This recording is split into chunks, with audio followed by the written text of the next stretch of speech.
Part 1: The Spark. In the crumbling outskirts of a once proud industrial city, two groups ruled the shadows, the Varnai and the Hollow Saints. What started as turf battles over smuggling routes and black market tech had spiraled into a bitter personal war. A war ignited by blood. It began 5 years ago when Ilya Varnai, son of the Varnai patriarch, was ambushed and killed during what was supposed to be a peace negotiation. The Varnai family blamed the Hollow Saints, claiming they orchestrated the hit under the guise of truce. The Hollow Saints denied responsibility, insisting the meeting was sabotaged by a third party. But grief does not bargain, and vengeance does not wait.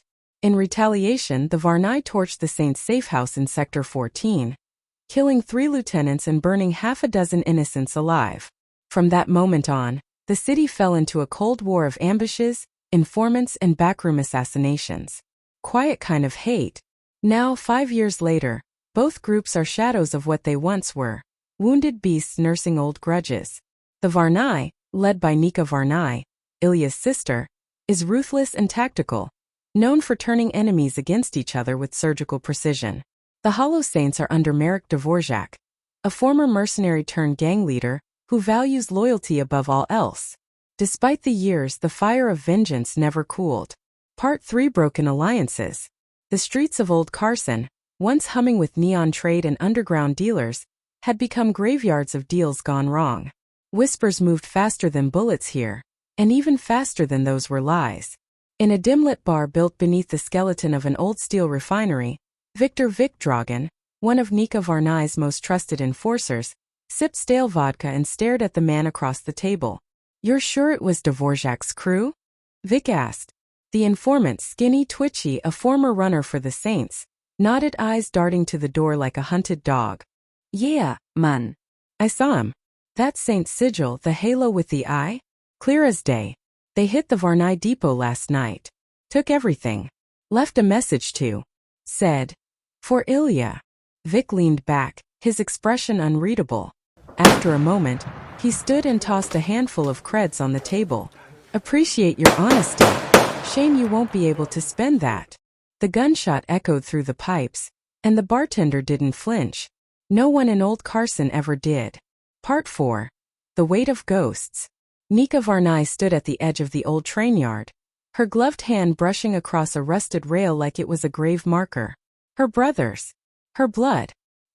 "He was just a boy," she murmured, half to herself, half to the night. "They slaughtered him like an animal." Behind her, Vic holstered his pistol and approached. "The Saints are escalating. They left a message, Nika. A real one." She turned, hair catching the glow from the refinery's furnace stacks. Her face was calm, but her eyes were twin storms. "Then we'll answer." "How far are you willing to go?" Vic asked. "This won't be like before. Marek isn't hiding. He's baiting us." Nika's lip curled. "Good. Let him open the door. I'll burn the house around him."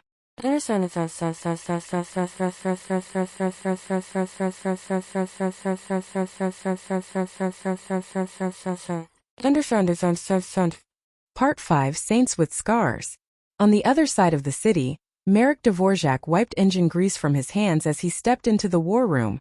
Really just a basement beneath an auto shop, lined with gun racks and paper maps. His second-in-command, Anya Resnick, was waiting. Her left eye glowed faintly with augmentation, an old battlefield injury from when she served in the Targon Rebellion. "They made a move," Anya said without preamble. "That informant you fed them? Dead before sunrise." Marek grunted. "Good. Let them think they've got control." "You sure you want to keep poking this nest?" she asked. "This isn't like you, Marek. You used to avoid blood when you could." He stared at the map, eyes falling to the red X over Depot 12. 5 years ago, I told myself I didn't kill Ilya, that I had nothing to prove. But the more I let that story live, the more I lose control of my own." Anya froned. "So this is about reputation?" "No," Marek said. "This is about truth. Someone killed that boy. If it wasn't us, it was someone who wanted this war to last. I aim to find out who, and then make them choke on it." Part 6: The Man in the Middle. Unbeknownst to both groups, the truth had never been lost, just buried. In the shadows of both factions, A third player moved. Dominic Vale, once a broker of secrets for governments and cartels alike, now a ghost. It was he who had staged the ambush that killed Ilya, hoping to destabilize the region and sell off the fallout to the highest bidder. Dominic had vanished afterward. Most assumed he was dead. But like any good spider, he had simply retreated into his web. And now, seeing the war reigniting, he smiled. "They're close," he whispered to himself, poring over surveillance feeds from both groups. "Close enough to kill each other, or close enough to find me. Let's see which comes first." Part 7 Crossfire. 3 nights later, the Varnai hit back. Depot 12 was more than a supply point, it was the Saints' sanctuary. Nika didn't just want to destroy it. She wanted to desecrate it. Vic led the strike team. They came under cover of the nightly blackouts, when half the district's power grid shut down to save costs. Drones blacked out. Cameras looped. Within minutes, the first explosion lit up the sky. The shockwave blew through the eastern wall like paper, sending crates of ammunition and cybernetics scattering across the floor. Saints scrambled, firing wildly into shadows. But the Varnai had come prepared. By the time Merrick arrived, the damage was done. 10 dead. Onya vondid. The air reeked of burning coolant and ozone. They didn't take anything, she gasped through clenched teeth as Merrick pressed gauze to her side. They just wanted to send a message. Marakesyav tightened. Then let's send one back. But something else gnawed at him. Amid the wreckage, one of the Varnai's custom-made explosive charges had misfired. He picked through the debris and found it, half-scorched but intact. It bore a manufacturer's stamp he recognized. Part 8. In the shadow of fire. Nika sat in her war room, now relocated to a secured warehouse.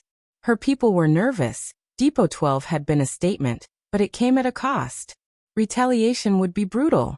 Vic stood by her side, cradling a shoulder wound. "We've stirred the nest." "Good," she said, though her eyes betrayed uncertainty. Then came the message. A data stick, delivered anonymously by a courier with no memory of how he got it. On it, a single audio file. "Hello, Nika. It's been a long time." Ilya screamed before he died, you know. He didn't understand why. But I did. I needed the war. And you?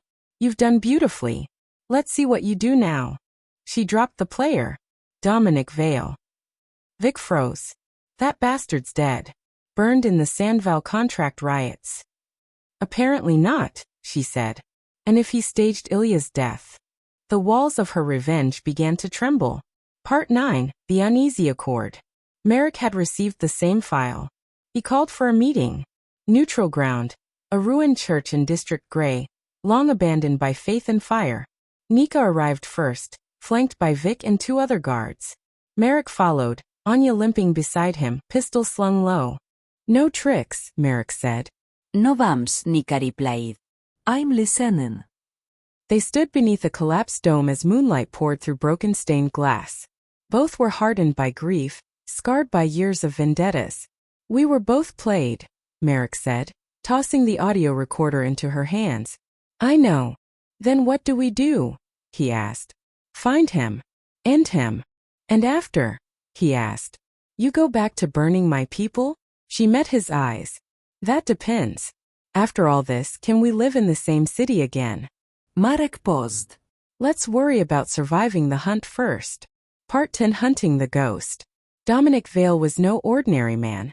A master of digital sleight of hand and layered identities, he'd been building a hidden empire while the Saints and Varnai tore each other apart.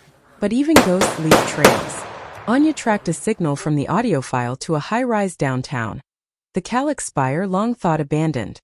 Hidden in its 61st floor was a broadcast node, linked to a bunker. Together, Nika and Merrick launched the raid. Former enemies now hunting a shared phantom. It wasn't a clean mission. Dominic had rigged the place with countermeasures, automated drones, gas traps, decoy holograms. But Nika was relentless. Marek, unforgiving. Finally, they cornered him. Dominic stood behind a wall of reinforced glass, watching them like rats in a maze. "You finally figured it out," he said through a speaker. "Took you long enough."